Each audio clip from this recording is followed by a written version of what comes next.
সভাপতি, কৃষক দলের সাধারণ সম্পাদক এবং আহ্বায়ক,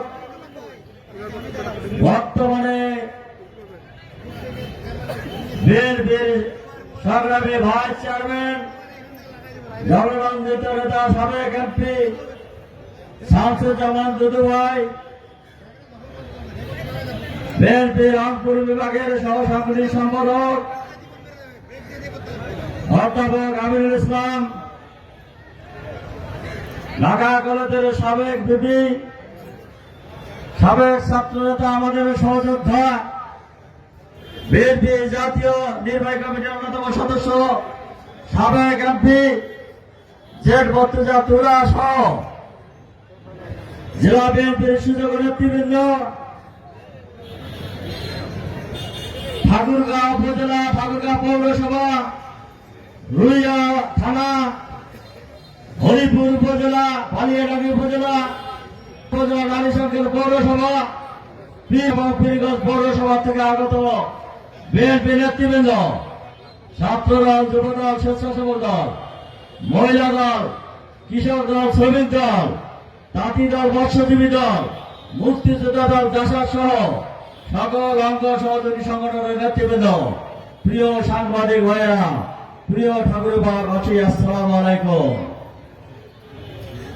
বাংলাদেশে 17 বছর বিএনপি মাঠে ময়দানে আন্দোলন করেছে একটি নির্দলীয় নিরপেক্ষ তত্ত্বাবধায়ক সরকারের অধীনে নির্বাচনের জন্য। 5ই আগস্টে জনতার বিপ্লবে, ছাত্র জনতার বিপ্লবে সারা বাংলাদেশের সকল দলকে একত্রিত করে যিনি নেতৃত্ব দিয়েছিলেন, যিনি এই হাসিনা উৎখাতের জন্য বাংলাদেশের সকল দলকে একত্রিত করতে পারছিলেন, তিনি বিএনপির ভারপ্রাপ্ত চেয়ারম্যান তারেক রহমান এবং তার বিশ্বস্ত সহযোদ্ধা হিসেবে বিএনপির সুযোগ্য মহাসচিব বারবার তিনি কারাবরণ করেছেন। আপনাদের এলাকার কৃতি সন্তান মির্জা ফখরুল আলমগীরের অবদান আছে, তাই না? এই আন্দোলন তো একদিন হয় নাই। 17 বছর বিএনপি হাজার হাজার নেতা কর্মী আত্মত্যাগ দিয়েছে, রক্ত দিয়েছে, জেল খেটেছে। আজকে কেন আবার আমরা আন্দোলনে নামছি? কেন আপনাদেরকে এই জায়গায় বক্তব্য দিতে হচ্ছে নির্বাচনের জন্য? কেন নিত্য প্রয়োজনীয় দ্রব্যের মূল্য স্থিতিশীলতা বলা হবে? কেন আইন শৃঙ্খলা স্বাভাবিক রাখার জন্য বলা হবে? কারা আজকে যারা সরকারে আছে, শত শহীদের রক্তের উপর দাঁড়িয়ে আপনারা আজকে ক্ষমতা আছেন, সকলে আপনাদেরকে সমর্থন করেছে। যারা 15 বছর বিনা ভোটে সরকারে ছিল, যারা দিনের ভোট রাতে করেছে, বিনা ভোটে এমপি হয়েছে, সকল দলকে উপেক্ষা করে এমপি হয়েছে, এই ঠাকুরগাঁও এমপি হয়েছে, মন্ত্রী হয়েছিল। আপনাদের ভোটে কি মন্ত্রী হয়েছিল, এমপি হয়েছিল? ঠাকুরগাঁও আপনারা কি ভোট দিতে পেরেছিলেন? ভোট দেওয়ায় তারপরে দেশে এমপি হয়েছে, মন্ত্রী হয়েছে, দেশ পরিচালনা করেছে, বলেছে তাদেরকে ভোট দিয়েছে। জনগণের সাথে ছিল না জন্য আজকে তারা কোথায়? বাংলাদেশ, ঠাকুরগাঁও না, সমস্ত বাংলাদেশ থেকে আজকে তারা বিতাড়িত হয়েছে, বিতাড়িত হয়েছে। আমরা সরকারের কাছে দাবি জানাচ্ছি,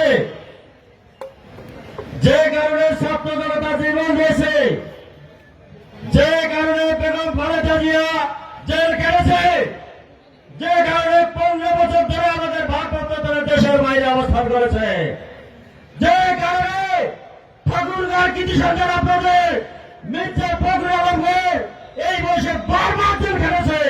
আপনারা জেল খেটেছেন, আপনারা মামলা খেয়েছেন, আপনারা জেলে গিয়েছেন, বাইরে বাসায় থাকতে পারে নাই। সেটা কিসের জন্য? একটি নির্বাচনের জন্য। নির্বাচন হবে, নির্বাচিত সরকার দেশ পরিচালনা করবে। কিন্তু আমরা দেখতেছি বিভিন্ন ধরনের ষড়যন্ত্র চলছে, দেশীয় আন্তর্জাতিক ষড়যন্ত্র। আমরা মনে করি সরকার যদি আছেন, আপনারা জনগণের ভাষা বোঝেন, আপনারা মানুষের কথা বোঝেন, জনগণের ভাষা বোঝে, আপনারা অতি সত্বর নির্বাচন দেবেন। পার্লামেন্ট নির্বাচন জনপ্রতিনিধি হাতে ক্ষমতা হস্তান্তর করতে হবে। সংসদের মাধ্যমে পার্লামেন্টে যা থাকবে, যে দল ক্ষমতায় যাবে সেই দল পরিচালনা করবে, দেশ পরিচালনা করবে। বিএনপি মনে করে শহীদ প্রেসিডেন্ট জিয়া রহমান দেশ স্বাধীন করেছিল, গণতন্ত্র বহুদলীয় গণতন্ত্র দিয়েছিল। বেগম খালেদা জিয়া গণতন্ত্র পুনরুদ্ধার করেছিলেন এবং 15 বছরে দেশে যে গণতন্ত্র ধ্বংস হয়েছে, সেই গণতন্ত্রকে দেশের তারেক রহমান এই দেশে গণতন্ত্র ফিরিয়ে আনবেন এবং নির্বাচনের মাধ্যমে একটি দফার আলোকে দেশ পরিচালনা করা হবে ইনশাআল্লাহ। বিএনপি মনে করে যতবারে বিএনপি ক্ষমতায় গেছে, মানুষের ভোটের মাধ্যমে গেছে। বিএনপি ভোটের মাধ্যমে যায়নি। আগামী দিনে ভোট হবে, বিএনপি মনে করে যারা মানুষ যাদেরকে ভোট দেবে সেই দলের ক্ষমতায় যাবে ইনশাআল্লাহ। ঠিক আছে?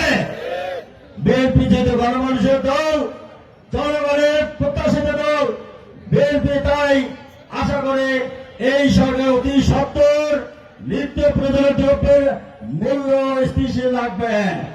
দেশের আইন শৃঙ্খলা আজকে প্রশাসনের দ্বারা আছে, প্রশাসনের মধ্যে গাপ্তি করে আছে, ব্যবসা বাণিজ্যের মধ্যে ব্যবসায়ী গাপ্তি করে আছে, আর ফ্যাসিস্টের দালালের আছে। যে কোনো মূল্যে ফ্যাসিস্টকে বাংলা থেকে চিরতরে উৎখাত করা